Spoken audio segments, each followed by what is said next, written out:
Chapter 3. Used to be gaudy, now uptown feeling shoddy. Bah, haiku don't rhyme. As we trudged up Madison Avenue, my mind swirled with questions. Why hadn't Zeus given me a winter coat? Why did Percy Jackson live so far uptown? Why did pedestrians keep staring at me? I wondered if my divine radiance was starting to return. Perhaps the New Yorkers were awed by my obvious power and unearthly good looks. Meg McCaffrey set me straight. "You smell," she said. "You look like you've just been mugged." "I have just been mugged. Also enslaved by a small child." "It's not slavery." She chewed off a piece of her thumb cuticle and spit it out. "It's more like mutual cooperation." "Mutual in the sense that you give the orders and I'm forced to cooperate?" "Yep." She stopped in front of a storefront window. "See, you look gross." My reflection stared back at me. Except it was not my reflection. It couldn't be. The face was the same as on Lester Papadopoulos' ID. I looked about 16. My medium-length hair was dark and curly. A style I'd rocked in Athenian times and again in the 1970s. My eyes were blue. My face was pleasing enough in a dorkish way, but it was marred by a swollen eggplant-colored nose, which had dripped a gruesome mustache of blood down my upper lip. Even worse, my cheeks were covered with some sort of rash that looked suspiciously like... My heart climbed into my throat. "Horrors!" I cried. Is that acne?" Immortal gods do not get acne. It's one of our inalienable rights. Yet I leaned closer to the glass and saw that my skin was indeed a scarred landscape of whiteheads and pustules. I balled my fists and wailed to the cruel sky. "Zeus! What have I done to deserve this?" Meg tugged at my sleeve. "You're gonna get yourself arrested." "What does it matter? I've been made a teenager, and not even one with perfect skin. I bet I don't even have..." With a cold sense of dread, I lifted my shirt. My midriff was so covered with floral patterns of bruises from my fall into the dumpster and my subsequent kicking. But even worse, I had flab. Oh, no. I staggered around on the sidewalk, hoping the flab would not follow me. "Where are my 8-pack abs? I always have 8-pack abs. I never have love handles. Never in 4,000 years. Meg made another snorting laugh. "Jeez, crybaby, you're fine." "I'm fat." "You're average. Average people don't have 8-pack abs. Come on." I wanted to protest that I was not average nor a person, but with growing despair, I realized the term now fit me perfectly. On the other side of the storefront window, a security guard's face loomed, scowling at me. I allowed Meg to pull me farther down the street. She skipped along, occasionally stopping to pick up a coin or swing herself around a street lamp.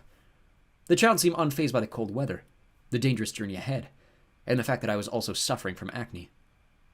"How are you so calm?" I demanded.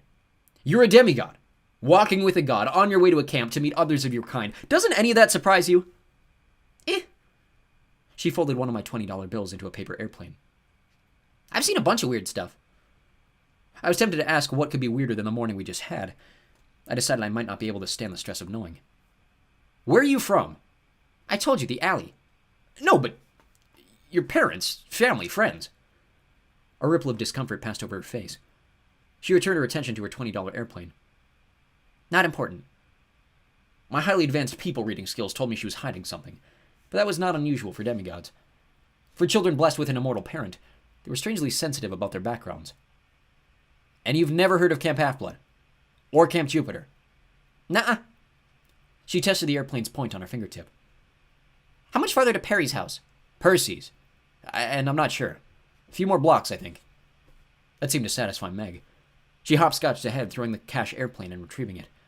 She cartwheeled through the intersection at East 72nd Street, her clothes a flurry of traffic light colors so bright I worried the drivers might get confused and then run her down.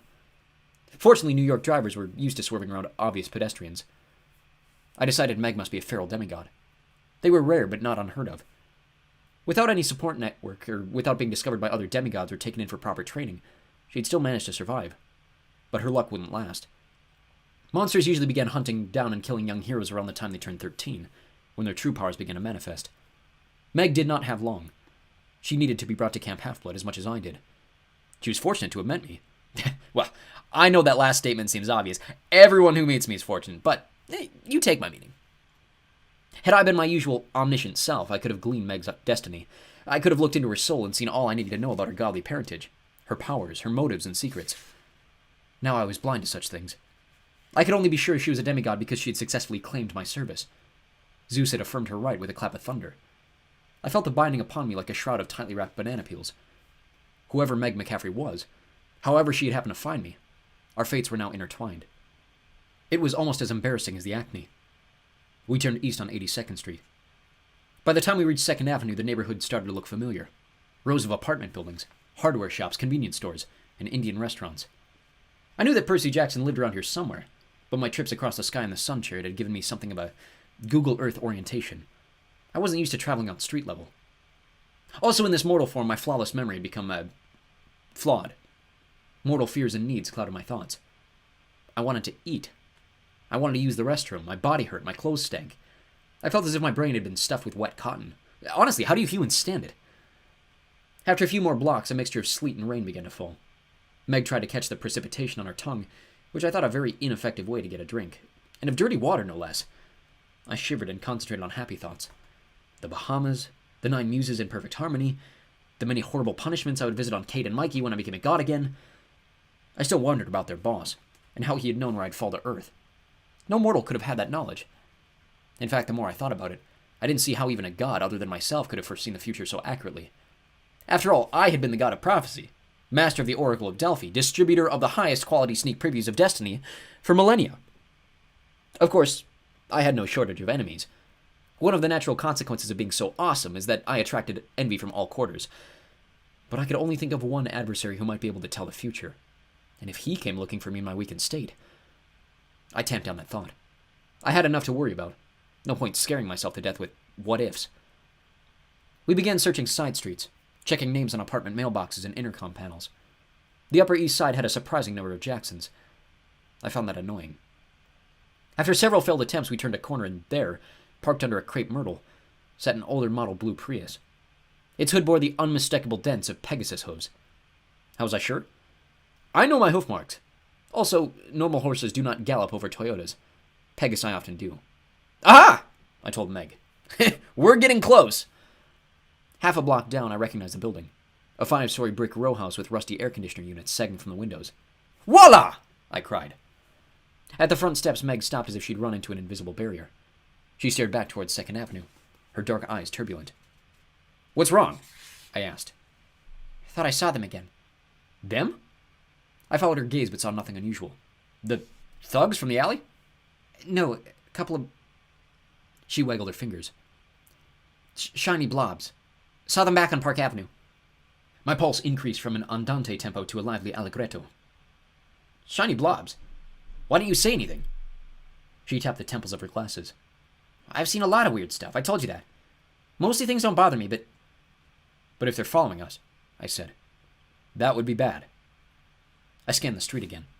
I saw nothing amiss, but I didn't doubt Meg had seen shiny blobs. Many spirits could appear that way. My own father Zeus once took the form of a shiny blob to woo a mortal woman. Why the mortal woman found that attractive, I have no idea. We should get inside, I said. Percy Jackson will help us. Still, Meg held back. She'd shown no fear while pelting muggers with garbage in a blind alley, but now she seemed to be having second thoughts about ringing a doorbell. It occurred to me she might have met demigods before. Perhaps those meetings had not gone well. Meg, I said, I realize some demigods are not good. I can tell you stories of all the ones I've had to kill or transform into herbs. Herbs? But Percy Jackson has always been reliable. You have nothing to fear. Besides, he likes me. I taught him everything he knows. She frowned. You did? I found her innocence somewhat charming. So many obvious things she didn't know. Of course. Now let's go up. I rang the buzzer. A few moments later, the garbled voice of a woman answered. Yes? Hello, I said. This is Apollo. Static. The god Apollo, I said, thinking perhaps I should be more specific. Is Percy home? More static, followed by 2 voices in muted conversation. The front door buzzed. I pushed it open. Just before I stepped inside, I caught a flash of movement in the corner of my eye. I peered down the sidewalk, but again saw nothing. Perhaps it had been a reflection, or a whirl of sleet. Or perhaps it had been a shiny blob. My scalp tingled with apprehension. What? Meg asked. Probably nothing. I forced a cheerful tone. I didn't want Meg bolting off when we were so close to reaching safety. We were bound together now. I would have to follow her if she ordered me to, and I did not fancy living in the alley with her forever. Let's go up. We can't keep our host waiting. After all I had done for Percy Jackson, I expected delight upon my arrival. A tearful welcome, a few burnt offerings, and a small festival in my honor would not have been inappropriate. Instead, the young man swung open the apartment door and said, "Why?" As usual, I was struck by his resemblance to his father, Poseidon. He had the same sea-green eyes, the same dark tousled hair, the same handsome features that could shift from humor to anger so easily. However, Percy Jackson did not favor his father's chosen garb of beep shorts and Hawaiian shirts. He was dressed in ragged jeans and a blue hoodie with the words, AHS Swim Team stitched across the front. Meg inched back into the hallway, hiding behind me. I tried for a smile. "Percy Jackson! My blessings upon you! I am in need of assistance." Percy's eyes darted from me to Meg. "Who's your friend?" "This is Meg McCaffrey," I said. "A demigod who must be taken to Camp Half-Blood. She rescued me from street thugs." "Rescued?" Percy scanned my battered face. You mean the beat-up teenager look isn't just a disguise? Dude, what happened to you?" "I may have mentioned the street thugs, but you're a god." "About that, I was a god." Percy blinked. "Was?" "Also," I said, "I'm fairly certain we're being followed by malicious spirits." If I didn't know how much Percy Jackson adored me, I would have sworn he was about to punch me in my already broken nose. He sighed. "Maybe you two should come inside.